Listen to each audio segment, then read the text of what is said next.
The letter that waited 8 years.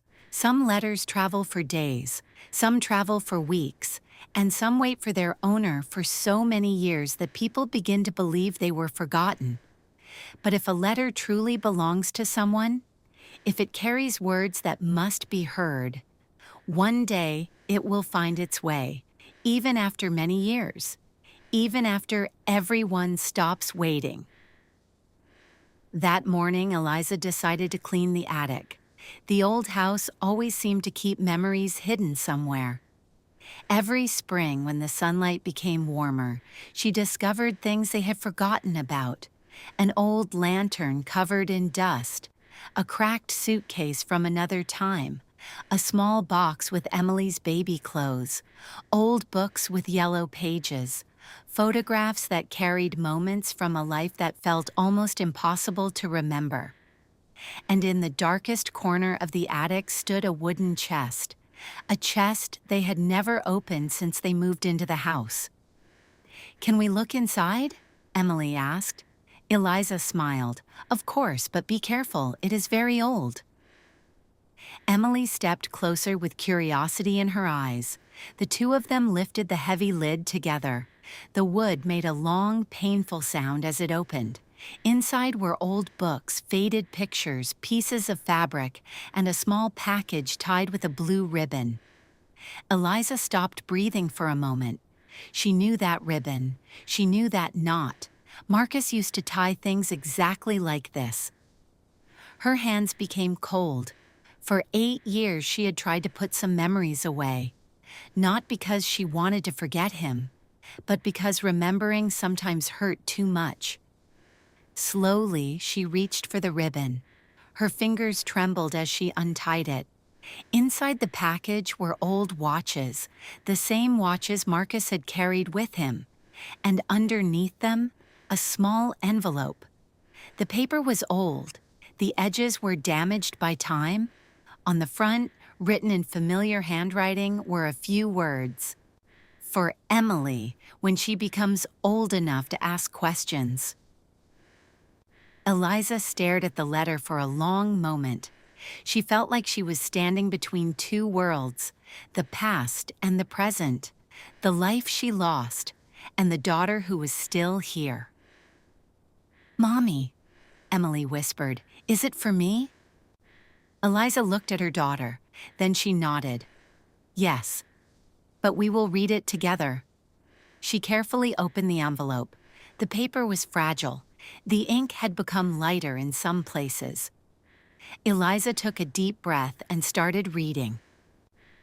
"Hello, Emily. If you are reading these words, it means I was not able to be a part of your childhood.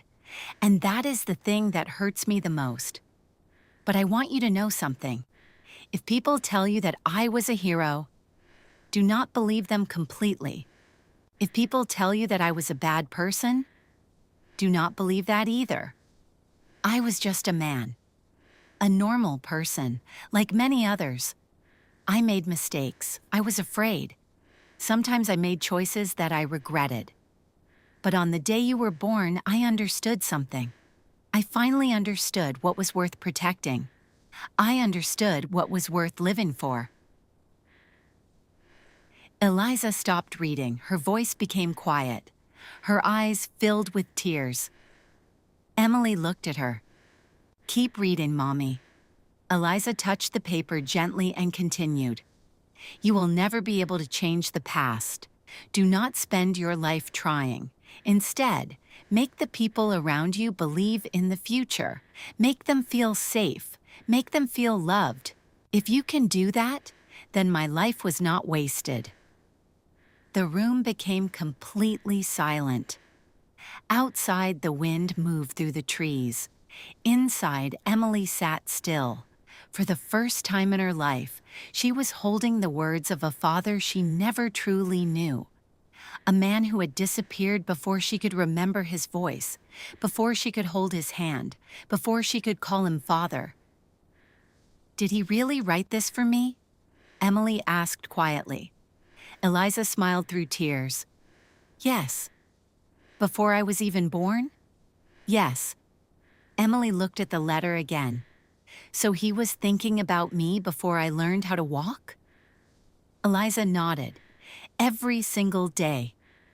Emily hugged the paper carefully, as if it was something alive, something precious. For a long time, she stayed quiet. Then she asked a question Eliza had feared for many years. "Where is his grave?" Eliza lowered her eyes. She knew this moment would come someday. "We don't know." Emily looked confused. "How can you not know? After the war, they never found him." The girl became silent. She looked down at the floor. Then she whispered, "So nobody brings him flowers?" Eliza could not answer immediately, because the truth hurt. A person who had saved so many lives had no place where someone could remember him. The next morning, Emily went outside, not far away, only to the hill near the forest. A large old oak tree grew there. It was a special place. Years ago, before Emily was born, Eliza and Marcus used to sit there and talk about the future. Emily did not know that. She only felt that this place was important. The wind moved gently through the leaves. The world was quiet. Emily picked a small group of wildflowers and placed them under the tree. Then she whispered, "Hello, Daddy.